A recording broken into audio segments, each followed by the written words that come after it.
एक घर में माँ बेटी रहती थी। रात का समय था। दरवाजे पर खटखटाने की आवाज आई। माँ और बेटी बहुत गरीब थे, छोटे से घर में रहते थे। बेटी ने दरवाजा खोला तो वहां पर कोई नहीं था।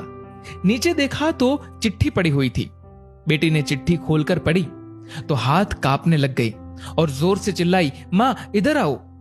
चिट्ठी में लिखा था, बेटी मैं तुम्हारे घर आऊंगा तुमसे और तुम्हारी माँ से मिलने, और नाम की जगह नीचे लिखा था भगवान। माँ ने कहा, यह शायद हमारी गली के किसी लड़के ने तुम्हें छेड़ने के लिए बहुत ही गंदी शरारत की है। लेकिन बेटी को माँ की बात पर यकीन ही नहीं हो रहा था। बेटी बोली, माँ पता नहीं क्यों मुझे यह सच लग रहा है।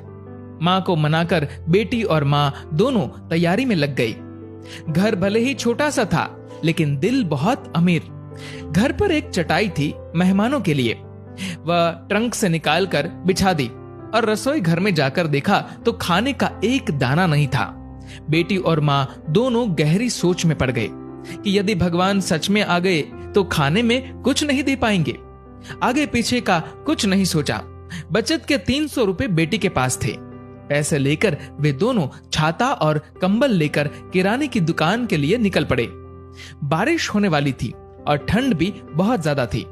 एक पैकेट दूध, एक मिठाई का बॉक्स और कुल 200 रुपए की चीजें खरीदकर वापस लौटने के लिए ऑटो ले लिया, क्योंकि उन्हें लगा शायद भगवान घर पर पहुंच गए होंगे।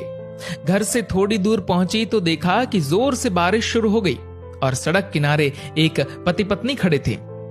ऑटो पास से गुजरा तो लड़की ने देखा उनके हाथ में छोटा बच्चा रो रहा था। स्थिति कुछ ठीक नहीं लग रही थी। ऑटो घर के दरवाजे पर पहुंचा। माँ ऑटो से उतरी ही थी कि बेटी से रहा नहीं गया। बोली, ऑटो वाले भैया जरा ऑटो को उनके पास ले लो। पास जाकर देखा तो बच्चे को तेज बुखार था और उनके पास खाने के लिए कुछ नहीं था। एक तरफ भगवान घर पर आने वाले हैं और दूसरी तरफ ये समस्या।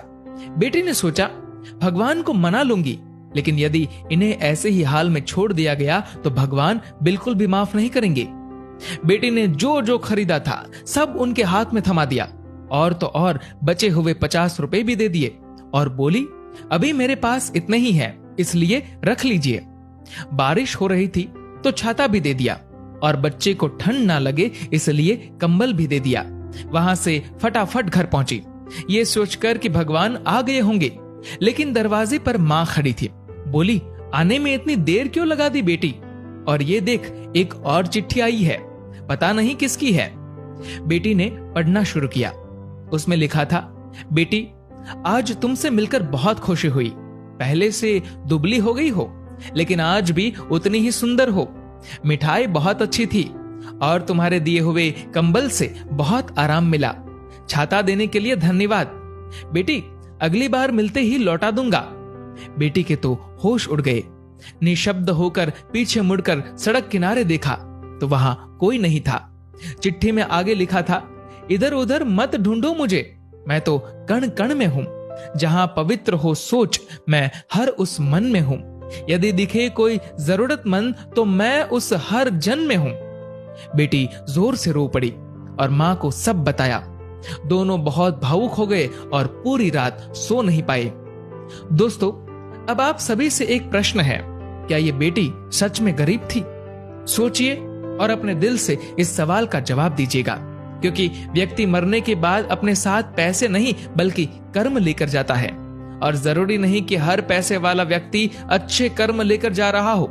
इसीलिए कोशिश करें कि पैसों से अमीर हो या गरीब, लेकिन कर्मों से अमीर जरूर बने।